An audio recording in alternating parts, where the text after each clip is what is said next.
9 رکعت تک ہم نے دیکھی. اب وطر کی جو ہے ادائیگی کا طریقہ کیا ہوگا, اس کو کیسے ادا کیا جائے گا. ٹھیک, تو وطر کو ادا کرنے کا طریقہ یہ ہے کہ آپ رات میں اٹھیں گے اور تہجد پڑھیں گے. چونکہ یہ نماز وطر کی بات ہو رہی ہے, رات کی نماز کی بات ہو رہی ہے. ٹھیک, اور وطر کی نماز جو ہے قیام اللیل کی بعد آپ سے پڑھتے ہیں, تہجد کی بات پر. تو آپ رات میں اٹھیں, اٹھنے کے بعد 2, 4, 6 یا 8 رکعتیں آپ نماز پڑھیں گے, 2 کر کے 2 یا 4 یا 6 یا 8 رکعت نماز پڑھیں گے. ان نمازوں کے بعد 1 یا 3 یا 5 یا 7 یا 9 رکعت وطر پڑھیں گے.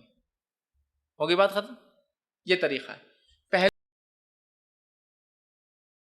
پہلے آپ تہجد کے لیے اٹھیں گے, تہجد کی نماز پڑھیں گے جو کہ 2 یا 4 یا 6 یا 8 رکعت زیادہ سے زیادہ. یہ پڑھنے کے بعد آپ 1 رکعت یا 3 رکعت یا 5 رکعت یا 7 یا 9 رکعت وطر پڑھیں گے.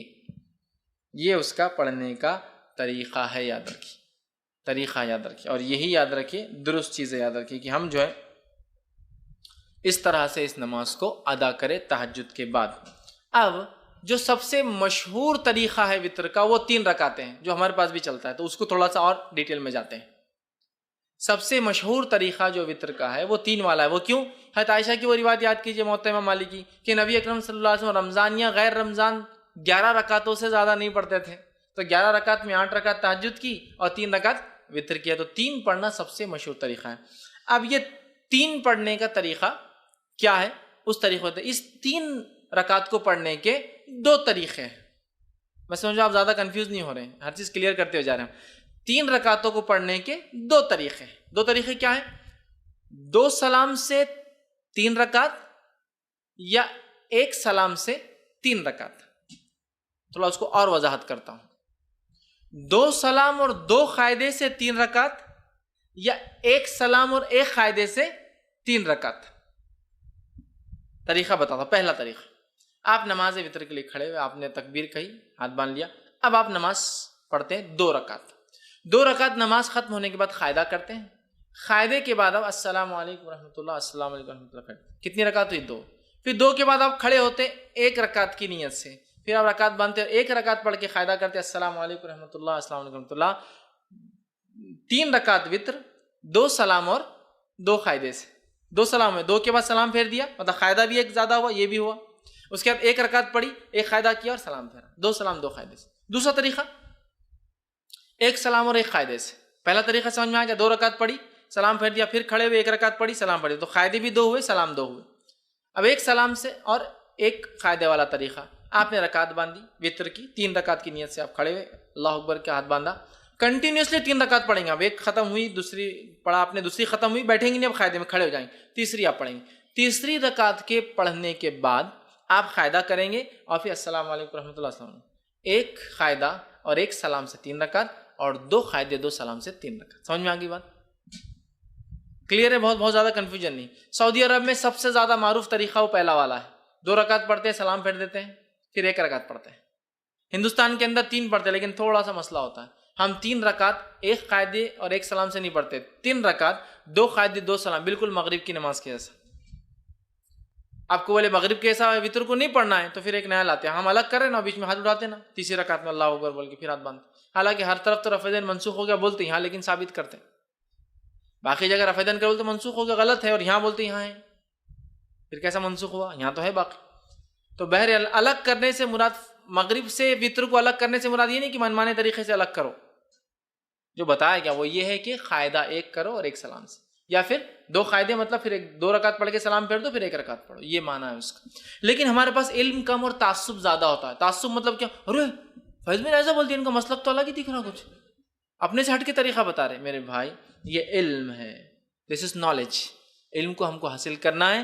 بہت ساری بات ہم کو نالج نہیں ہوتا کسی چیز کا, تو اس کا مطلب یہ نہیں کہ ہمارا مسلک الگ ہے, ہم بھٹک گئے, بلکہ ہماری کمزوری تھی, ہماری جہالت تھی کہ ہم نے علم حاصل نہیں کیا. ٹھیک ہے, تو لہٰذا 3 رکعت کے دونوں طریقے میں نے آپ کو بتا دیے, اور دونوں سنت سے ثابت ہے. لیکن تیسری رکعت میں کھڑے ہو کر سورہ فاتحہ اور وغیرہ پڑھ کر پھر اللہ اکبر کے ہاتھ اٹھا کے پھر سے باندھنا, یہ سنت سے ثابت نہیں ہے. اس تعلق سے آپ سب سے کچھ بھی ثابت نہیں, نہ صحیح نہ ضعیف.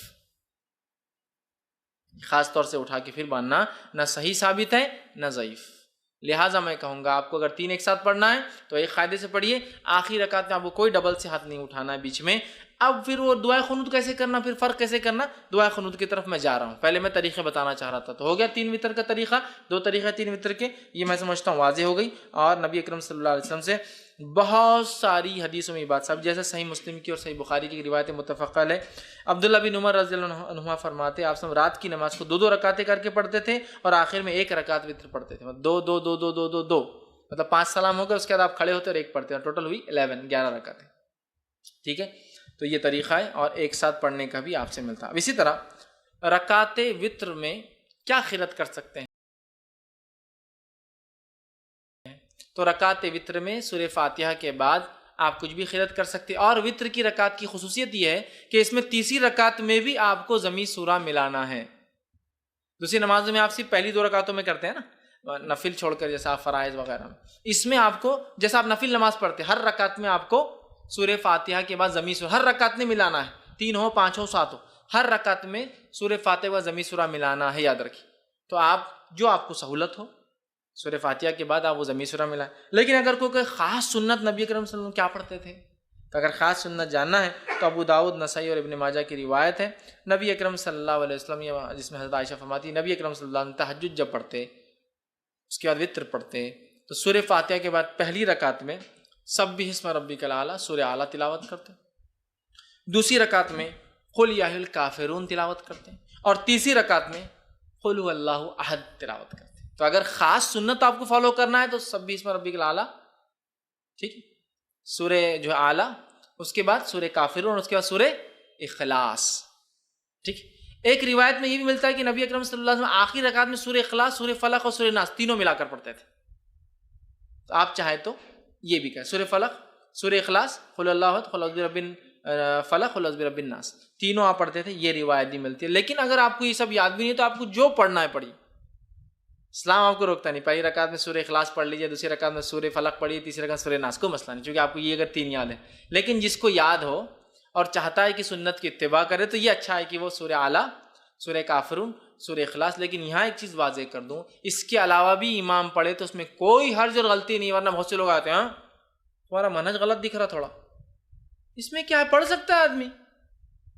بہت سارے لوگ ایسے ہوتے ہیں کہ ذرہ برابر سورہ بھی الگ ہو تو بولتے تم نے گڑبڑ کی کچھ. تبھی جو سہولت ہو, قرآن کا جو حصہ آسان ہو وہ پڑھے. لیکن کوئی اگر اتباع کرنا چاہتا ہے کہ نبی کیا پڑھتے تھے, آپ سب یہ پڑھتے تھے, لیکن ضروری نہیں ہے, قرآن کا جو یاد ہے آپ کو پڑھ سکتے ہیں, تو آپ یہ پڑھتے. اور ایک روایت میں آتا ہے کہ آپ آخری رکعت میں سورہ اخلاص, سورہ فلق اور سورہ ناس تینوں کی تلاوت کیا کرتے تھے. اسی طرح آپ صلی اللہ علیہ وسلم کے تعلق سے مسند احمد, نسائی اور ابن ماجہ کی روایت آتی ہے کہ نبی اکرم صلی اللہ علیہ وسلم 3 رکعت وتر سے فارغ ہونے کے بعد سلام پھیرتے. سلام پھیرنے کے بعد 3 مرتبہ یہ الفاظ ادا کرتے سلام کے بعد, سبحان الملک القدوس.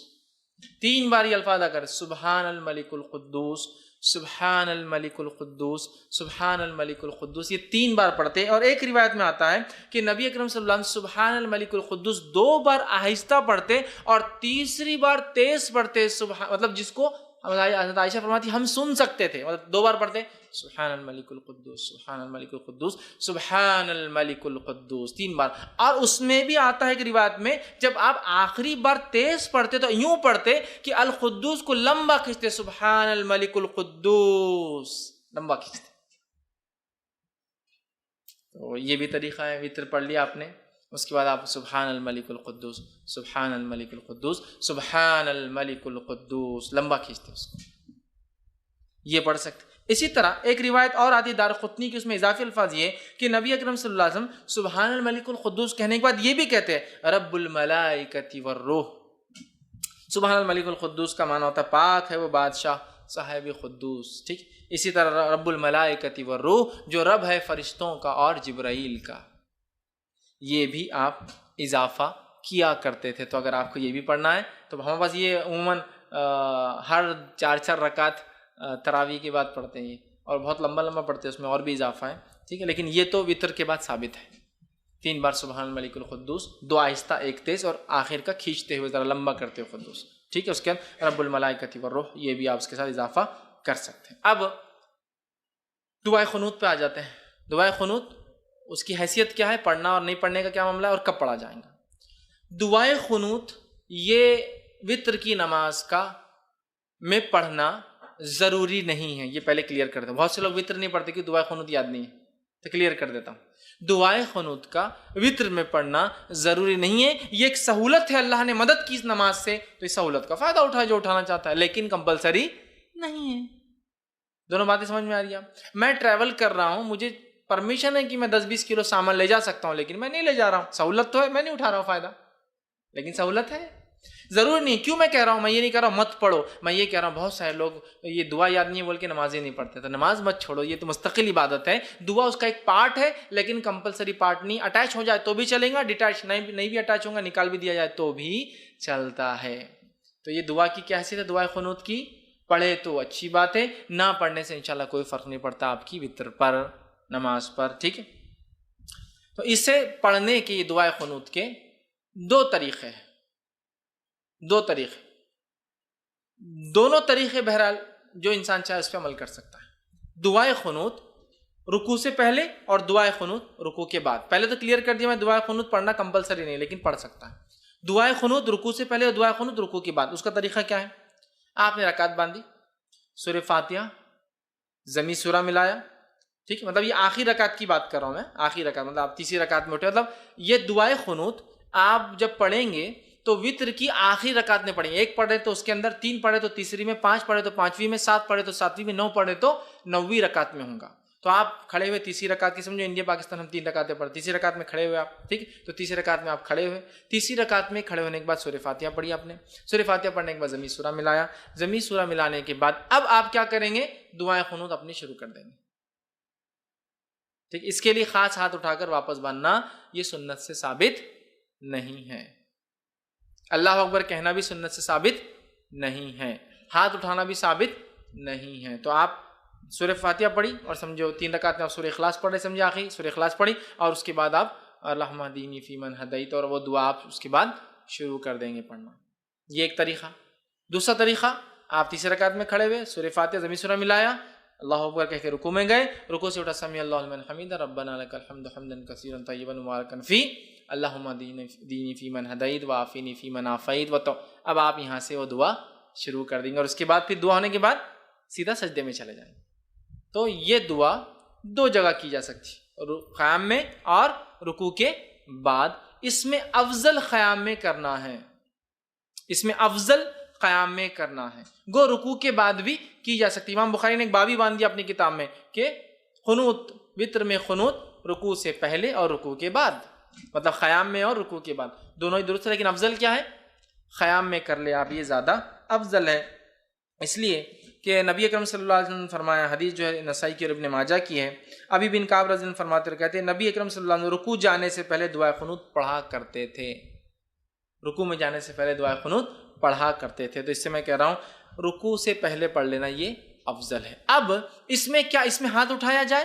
تو ہاں, آپ اس میں چاہے تو ہاتھ باندھ کر بھی کر سکتے ہیں قنوت, اور ہاتھ اٹھا کر, چونکہ دعا میں ہاتھ اٹھانا یہ سنت یا ادب ہے, تو آپ ہاتھ اٹھا کے بھی کر سکتے ہیں. لیکن ہاتھ اٹھانے کے بعد چہرے پر ہاتھ پھیر کر پھر رکوع میں جانا یہ درست نہیں ہے, اس لیے کہ کسی بھی دعا کے بعد چہرے پر ہاتھ پھیرنے والی روایت ابو داؤد کی ضعیف ہے. تو آپ کو عام دعا میں بھی بہت سے لوگ دعا پڑھ کے ہاتھ پھیرتے ہیں, نہیں, درست ثابت نہیں سنت سے. دعا پڑھیے اور چھوڑ دیجیے, دعا ہو چھوڑ دیجیے. بہت سے لوگ ہاتھ پھیرتے ہیں. تو اسی طرح دعا میں چونکہ ہاتھ اٹھائے جا سکتے ہیں, تو ابو داؤد کی روایت کے مطلب آپ رات میں بھی ہاتھ اٹھا سکتے ہیں. وتر کے اندر دعا جب کر رہے ہیں آپ سمجھ لیجیے آپ نے قیام کیا, سورہ فاتحہ اور سورہ اخلاص پڑھ لی, اس کے بعد اللہم اہدنی فیمن ہدیت وہ پڑھ لیا, اور پھر سیدھا رکوع میں آپ چلے گئے. ہاتھ پھیرنے والی روایت ضعیف ہے. عام حالت میں مت پھیریے اور نماز میں بھی مت پھیریے ہاتھ کو. ٹھیک ہے, آپ نے ہاتھ چھوڑ دیا, آپ رکوع میں چلے گئے. تو یہ تھے قنوت پہلے اور قنوت بعد میں, دونوں بھی ہو سکتا ہے. افضل پہلے ہے لیکن بعد میں بھی پڑھا جا سکتا ہے. اسی طرح جو ہے قنوت کے اندر جو ہے کون سی دعائیں پڑھی جائے. ٹھیک ہے, دعائیں قنوت میں جو ہے مطلب اس میں کون سی دعائیں پڑھی جائے, تو یاد رکھیے عموماً جو ہمارے پاس جو دعا چلتی ہے وہ قنوت کے لیے, وہ دعا اس طرح سے ہم لوگ پڑھتے ہیں, اللہم انا نستعینک ونستغفرک, وہ دعا ایک کامن ہے. لیکن جو سنت سے جو زیادہ قریب اور جو ثابت دعا ہے وہ یہ والی دعا ہے جو پڑھنی چاہیے, اللہم اہدنی فیمن ہدیت وعافینی فی من عافیت. انشاءاللہ عزیز جو لوگ نیٹ پر اس کو دیکھیں گے دعا آپ کے ویڈیو کے اندر جو ہے بیک گراؤنڈ میں آ جائیں گی, آپ اس پہ سے دیکھ کر یاد کر سکتے ہیں. ٹھیک.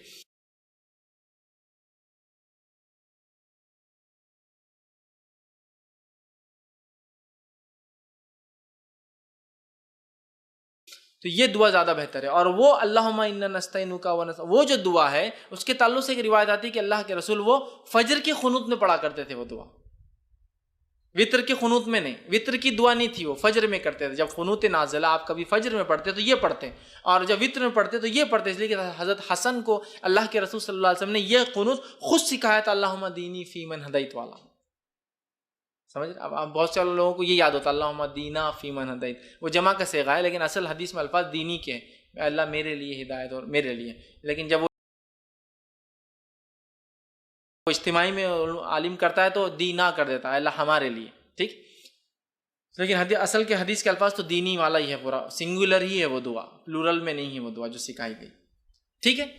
تو یہ دعا جو ہے زیادہ بہتر یہ ہے انشاءاللہ. اور بہت سارے علماء نے یہ بھی کہا کہ اللہم دینی فی من ہدیت بھی کوئی چاہے تو پڑھ لے, اللہم انا نستعینک یہ دعا بھی چاہے تو پڑھ لے, دونوں ملا کے پڑھ لے, کوئی مسئلہ نہیں. سمجھ رہے بات کو؟ یہ بھی پڑھ لے یہ بھی پڑھ لے, دونوں میں کوئی مسئلہ نہیں. لیکن زیادہ جو بات پتہ چلتی ہے محدثین کے اقوال سے وہ یہ ہے کہ آپ سب وطر میں یہ پڑھتے تھے, اور فجر کے قنوت نازلہ میں یہ والی اللہم انا نستعینک ونستغفرک یہ دعا جو ہے فجر کے قنوت میں پڑھا کرتے تھے. لیکن اگر کوئی پڑھنا چاہے تو دونوں بھی ملا کر پڑھ سکتا ہے. ٹھیک ہے. تو میں سمجھتا ہوں دعا کی بھی وضاحت ہو گئی. ایکسٹرا فیدین اس کے اندر نہیں ہے, آپ کو صرف ڈائریکٹ آپ نے کیا دعا کر لینا, ایسا کیجئے, یا مطلب ہاتھ کھول کے کیجئے, ہاتھ باندھے ہوئے میں کیجئے, رکوع سے پہلے مطلب قیام میں کر لیجئے, رکوع کے بعد آپ دعا کیجئے, ساری چیزیں بہرحال ثابت ہے. اور دونوں بھی قنوت میں نے آپ کے سامنے رکھ دی. قنوت چونکہ دعا ہے, دعا ہاتھ اٹھائی جا سکتی ہے, اور یہ قنوت زیادہ قریب ہے سنت سے. لیکن یہ بات بھی پتہ چلتی ہے کہ آپ نے فجر میں وہ پڑھا, لیکن کچھ علماء لکھتے ہیں دونوں بھی درست ہے پڑھ لینے میں انشاءاللہ, کیوں حرج نہیں, اس لیے کہ یہ قنوت ہے اور قنوت ہے, دعا ہے, آپ کبھی بھی پڑھ سکتے ہیں. تو لہٰذا وہ کہتے ہیں دونوں پڑھ لو, کوئی مسئلہ نہیں انشاءاللہ. ٹھیک ہے. تو یہ تھا اس کا طریقہ اور دعا. اب اسی طرح جو ہے دعائے قنوت ہمیشہ مانگنا ضروری نہیں ہے, کوئی اس کا پارٹ نہیں ہے, آپ کر سکتے تو کیجئے, نہ بھی کرنے سے انشاءاللہ عزیز کوئی فرق نہیں ہوتا ہے. اب اسی طرح جو ہے یہ تھا وطر کی رکعتیں, اس کا طریقہ, اس کی اہمیت اور اس کے تعلق سے کچھ باتیں. ہو سکتا ہے کچھ باتیں بچ گئی ہو تو سوال جواب میں انشاءاللہ میں اس کو کور کروں گا. اب آئیے تہجد کے